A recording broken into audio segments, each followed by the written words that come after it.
और बड़ी खबर इस वक्त की आपको दे रहे हैं हम। जम्मू कश्मीर के जिला किश्तवाड़ में बर्फानी तोदा गिरा है। ग्रैंड मंडो चिंगाम किश्तवाड़ का ये वाक़या है और रिहायशी मकान को जो है नुकसान पहुंचा है। रूपचंद नामी शख्स के मकान को नुकसान पहुंचा। बर्फानी तोदा गिरने से किसी किस्म का जानी नुकसान नहीं हुआ। बड़ी खबर जम्मू कश्मीर के जिला किश्तवाड़ में बर्फानी तोदा गिरा है।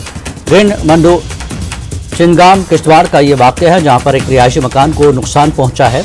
रूपचंद नामी शख्स के मकान को ये नुकसान पहुंचा है। बर्फानी तोदा गिरने से किसी किस्म का जानी नुकसान नहीं हुआ है। एक बार फिर आपको बता दें कि जम्मू कश्मीर के जिला किश्तवाड़ में बर्फानी तोदा गिरा है।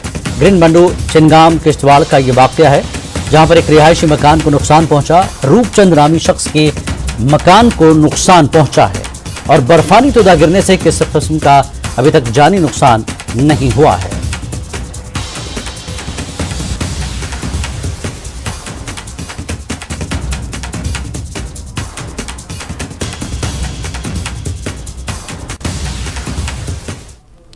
और आगे बढ़ेंगे। बीजेपी